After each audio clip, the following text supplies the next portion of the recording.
Hello, thanks for listening to the Total Knee Tips and Pearls podcast. This is Adam Rosen, your host. I'm a fellowship-trained orthopedic surgeon who specializes in joint replacement.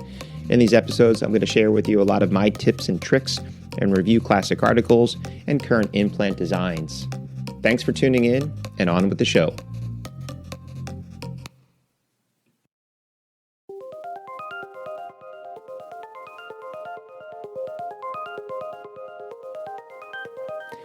Hello and welcome back. This is Adam Rosen, and you're listening to Total Knee Tips and Pearls podcast.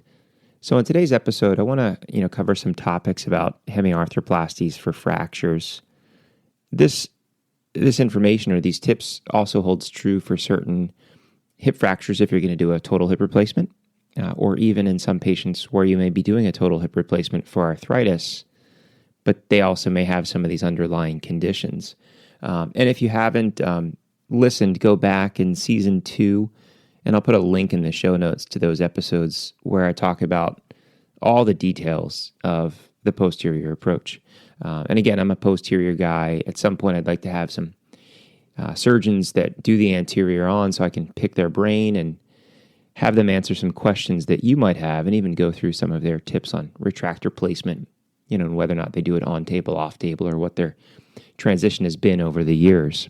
So specifically, the two tips that I want to talk to you about are things that I don't use frequently. These are things that come up every so often, but I find a lot of people haven't either heard about them or thought about them. And one is an adductor tenotomy, and one is a lengthening or tenotomy of the iliopsoas tendon. So historically, so for me, this really came into play. I remember as a resident in a hospital where, we really kind of ran the service, and we had a patient with dementia and contractures. I can't really remember whether or not they also had Parkinson's disease, but, we did a Hemi for a femoral neck fracture. And, at this particular hospital back then, the typical implant of choice was an Austin Moore. And it's quite rare to have a dislocation following a Hemi. And it's also a poor prognostic sign, if you have a Hemi that dislocates. And we had this patient dislocate a number of times and brought them back to the operating room for closed reduction. And finally, the chief head of ortho kind of came and was like, "What's going on?" And said, "Hey, give me the knife." And we did an adductor tenotomy, and dislocation stopped. And it was because this patient had such a severe adductor contracture that it was predisposing them to force the hip out. They would lay in bed, and I saw that older, demented sort of position, like knees, hips flexed up, and knees touching and rotated off to the side. So it was just sort of poor prognostic sign, which, in my hands today, I would do the releases, at the initial index operation, and also where a lot of people would talk about doing an anterior in a patient like that if they were more fearful of a posterior dislocation. So for me, this comes into play, again, in patients that have contractures, patients that have, significant dementia that then require an operation like this. But where I also use it in hip fractures, but also in some of my primary total hip replacements for arthritis, are a lot of the patients that I take care of with Parkinson's. If you watch them ambulate, and they have that classic scissoring gait due to tightness of the adductor and a significant hip flexion contracture, sometimes due to tightness and shortening of the iliopsoas. I'll talk to these patients at the pre-op after examining them and talk about doing these additional procedures. And, the downside of releasing that iliopsoas is they lose some hip flexion strength. But, if they have a significant contracture, which is affecting their gait and posture, and you can release it, partially or fully, and then at the end of the case, do an adductor tenotomy. A lot of these patients, get rid of that scissoring gait. They're able to, improve their function in addition to the pain relief that they get from the arthritis.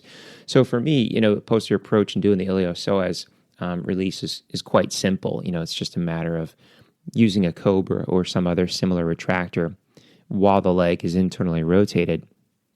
And this is something I usually do towards the end of the case. So, unless I know 100% that I'm going to go in and do this, and what you'll listen to in the other talk is, always if they do have arthritis and anterior osteophytes off the femoral neck, I remove those. If you need to strip the capsule off the anterior neck, I do that. But then if you examine them and they're still tight, it's not over lengthened. You haven't lengthened the leg by leaving the broach proud or having too long of a ball. But it's truly the iliopsoas, and you can feel this as you bring them into extension. Then what you can do is dislocate the hip, internally rotate it, drop your retractors underneath there, and just with the bovie, tease off the iliopsoas right off of the lesser trochanter, and then amazingly they get their extension back. Now the adductor tenotomy, again, is quite simple. It's just a little bit different. So for me, when I do the posterior approach, and I usually do this at the end of the case, is that once we're closed, wound is closed, dressings are on, position the patient back onto their supine position, and we'll take the pillow. And actually what I do is I take the pillow and I flip it upside down. So the widest part that would typically be at their ankles, I keep at about the level of their knee. And then we just sterilely prep out the groin. You can palpate the adductor tendon. And I just sterilely prep out the groin and drape it out, and have a Mayo set up at the end of the case, just with gloves and a little 15 blade. And I usually have my assistant holding the foot, and they're just abducting the leg. So they're just putting gentle tension, which puts that adductor tendon on tension, and you can feel it quite well. And usually these patients are skinny anyway, so you can see it. And then just insert the blade, make a little nick in the skin, turn it 90 degrees, and then you can just nick the tendon that's tight, and you'll amazingly get another 5-10 degrees of abduction quite simply. And then all I do is I'll dermabond the area and put one of the little padded tegaderms over that area, and especially if they're going to a nursing home or home, it's just, hey, leave it in place for like 2 weeks and then peel it off, and usually should be good. Now the one thing and caveat to be aware of obviously is you want to put this in the op note. It is a billable event. You also want to kind of add it to the notes because, if somebody sees the dressing, they're wondering what it's from, or if the patient's on anticoagulation and their blood's quite thin, they develop a hematoma in the groin. You just want people to be aware that, they had the hip and they had the incision on the side, but they also had this other approach anteriorly. So these are really two simple little tips and tricks just to keep in your bag of tricks if you're treating, especially these patients that need a hemiarthroplasty or a hip fracture that requires a total hip replacement, or again, Parkinson's patients or someone with some gait abnormality that is having a primary arthroplasty for arthritis.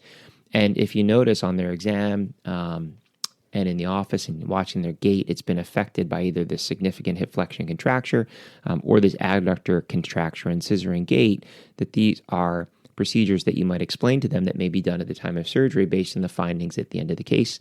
And it's going to improve not only their range of motion, but in some patients improve their gait, and in some patients reduce their risk of dislocation by removing those potentially deforming forces. So thanks for listening again. If you haven't already, please subscribe. And if you have fellow colleagues that are not aware and you think this would benefit them, please share the link with them. And until next time, I'm Adam Rosen. Stay safe.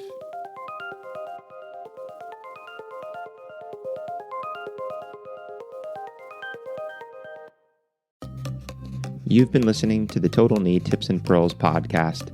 Make sure that you're subscribed so you'll be notified of future episodes. And please take the time to leave a review. It helps other people like you find the show. Until next time, stay safe.